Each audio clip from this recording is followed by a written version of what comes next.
রাজ্যের সমস্ত ধরনের চুক্তিভিত্তিক শিক্ষক শিক্ষাকর্মী, এসএসএ কর্মী, পার্শ্ব শিক্ষক, এসএসকেএমএসকে, শিক্ষাবন্ধু, পৌরসভা মাদ্রাসার কর্মী, ভোকেশনাল টিচার থেকে শুরু করে ভিআরপি থেকে শুরু করে আশা, আইসিডিএস থেকে শুরু করে সিভিক ভলেন্টিয়ার থেকে শুরু করে সমস্ত ধরনের রাজ্যের চুক্তিভিত্তিক শিক্ষক শিক্ষাকর্মী যারা রয়েছেন, হোমগার্ড, এনভিএফ থেকে শুরু করে সকলের জন্য আজকের অত্যন্ত বড় পজিটিভ নিউজ, গুড নিউজ, সুখবর।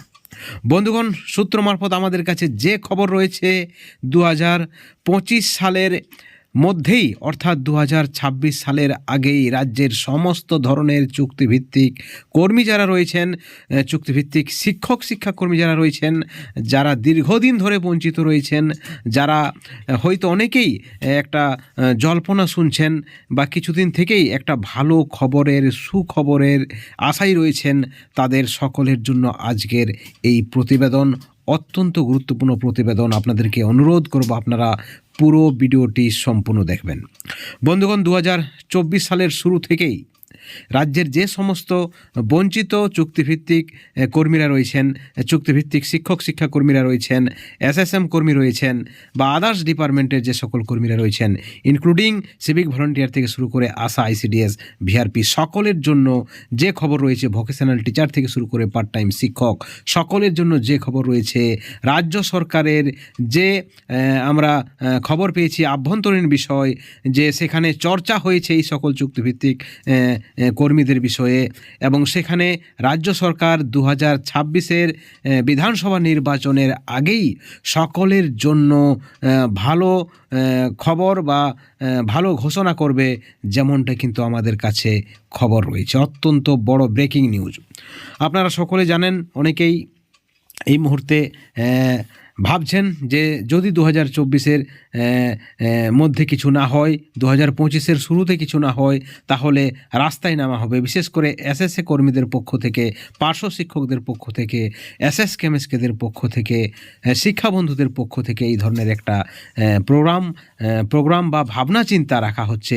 সেখানে সকল ধরনের নেতৃত্বরাই কিন্তু অ্যালার্ট রয়েছে, এবং চুক্তিভিত্তিকদের যে সকল সংগঠন রয়েছে, সংগঠনের পক্ষ থেকেও ইতিমধ্যেই আকারে ইঙ্গিতে যে বার্তা দেওয়া হচ্ছে বা যে একটা চর্চা চলছে, যদি রাজ্য সরকার কিছু না করে তাহলে কিন্তু সকলেই দাবি আদায়ের জন্য আরেকবারের শেষ চেষ্টা তারা করবেন, মরণপণ একটা লড়াই তারা করবেন।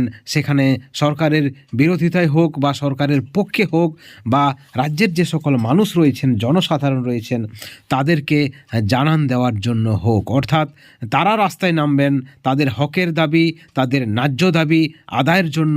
কারণ নিয়ম বলছে, সংবিধান বলছে যে রাজ্যে যদি দ্রব্যমূল্যের বৃদ্ধি হয় বা রাজ্যে যদি এমন অবস্থা থাকে যে যেখানে 10,000, 5,000, 12,000 টাকায় সংসার বা একটা পরিবার চলতে পারে না, সেখানে সংবিধান বলছে তাদেরকে পর্যাপ্ত পরিমাণে বেতন বা ভাতা দিতে হবে। একই সঙ্গে আপনারা সকলে জানেন যে বেশ কয়েকটি দপ্তরের ভাতা বৃদ্ধি করেছে রাজ্য সরকার। তারা কোনো না কোনোভাবে সরাসরি ভোট ব্যাংকের সঙ্গে জড়িত বা সরকারি প্রকল্পে তারা কাজ করেন। তারা যদি সঠিক বেতন পায়, 1/3/2024-এর স্ল্যাব অনুযায়ী 5 বছরের, 10 বছরের, 15 বছরের, 20 বছরের এক্সপিরিয়েন্স অনুযায়ী তারা যদি 40,000 টাকার কাছাকাছি বেতন বা ভাতা পায়, তাহলে বাকিরা কেন পাবে না? যারা শিক্ষার সঙ্গে যুক্ত, যারা দেশ গড়ার কারিগর, যারা ভবিষ্যৎ গড়ার কারিগর, যারা দেশের মানুষের ভবিষ্যৎ গড়ছে, আপনাদের সকলের ছেলে মেয়েদের পড়াচ্ছে, যারা সরকারি স্কুলে পড়ে, যারা ভবিষ্যৎ গড়ছে, ছোট্ট ছোট্ট শিশুদের, পরবর্তীতে যারা দেশ চালাবে তাদের ভবিষ্যৎ গড়ছে, তাদেরকে কেন ফাঁকি দেবে রাজ্য সরকার?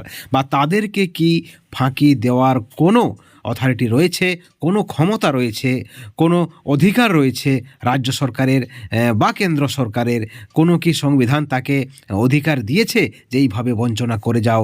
দিনের পর দিন 20 বছর ধরে শিক্ষকতার সঙ্গে যুক্ত যারা শিক্ষাকর্মীর যারা কাজ করেন, অর্থাৎ এডুকেশন ডিপার্টমেন্টে যারা কাজ করেন, তাদের যদি বঞ্চনা করে সরকার, বা তাদের যদি অসহায় অবস্থায় আর্থিক কষ্টে না খেয়ে কাটাতে হয়, এর থেকে লজ্জার কিছু হয় না, এর থেকে বেআইনি কিছু হয় না, এর থেকে নিয়ম ভঙ্গের কিছু হয় না।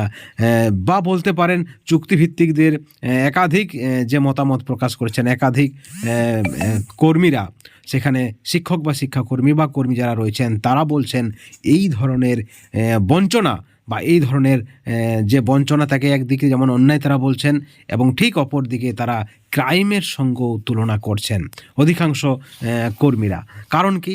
কারণ হচ্ছে একজন পার্শ্ব শিক্ষকের কথা যদি আমরা ধরি, একজন এসএসকে এমএসকেদের কথা যদি আমরা ধরি, একজন শিক্ষাবন্ধুর কথা যদি ধরি বা আদার্স কোনো কন্ট্রাকচুয়াল কর্মীর কথা যদি আমরা ধরি, তারা বিনা চিকিৎসায় মারা যাচ্ছে, তারা না খেতে পেয়ে মারা যাচ্ছে, তারা চিকিৎসার অভাবে মারা যাচ্ছে, তাদের পরিবারকে ভালো খাওয়াতে পড়াতে পারছে না, তাদের ছেলে মেয়েদের ভালো স্কুলে পড়াতে পারছে না, তারা ভালো বই কিনে দিতে পারছে না, ভালো গৃহশিক্ষকের কাছে তাদের টিউশন দিতে পারছে না, এমনকি বৃদ্ধ বাবা মায়ের তারা চিকিৎসা করাতে পারছে না। তারা অসহায়, নিদারুণভাবে অসহায়, নিদারুণ কষ্টে তারা দিন কাটছে। এর থেকে অন্যায়ের, এর থেকে বঞ্চনার আর কি হতে পারে? তারা অনেকেই দ্বিধাবিভক্ত, যদিও তারা কেউ রাস্তায় নামছেন, কেউ মামলায় এগিয়ে যাচ্ছেন বা মামলায় বিশ্বাসী রাখছেন, কিন্তু বেশিরভাগটাই সরকারের উপর আস্থা রেখেছেন।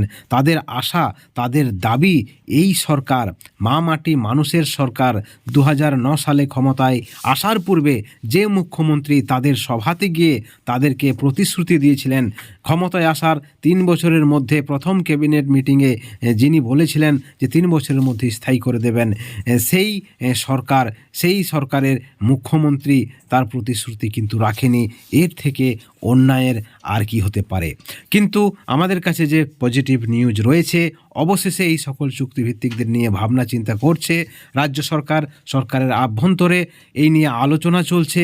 সরকারপন্থী নেতৃত্বরা আপনাদেরকে ইতিমধ্যেই জানিয়েছেন যে সরকারের একটা সদিচ্ছা রয়েছে, পজিটিভ মনোভাব রয়েছে। আপনারা দেখেছেন শিক্ষামন্ত্রী কিন্তু ভালো বার্তা দিচ্ছেন এসএসএ কর্মীদের জন্য, পার্শ্ব শিক্ষক এসএসকে এমএসকে শিক্ষাবন্ধু তাদের জন্য, যে সব কিছু রেডি রয়েছে, ফাইল রয়েছে, বেতন বৃদ্ধির ফাইল রয়েছে।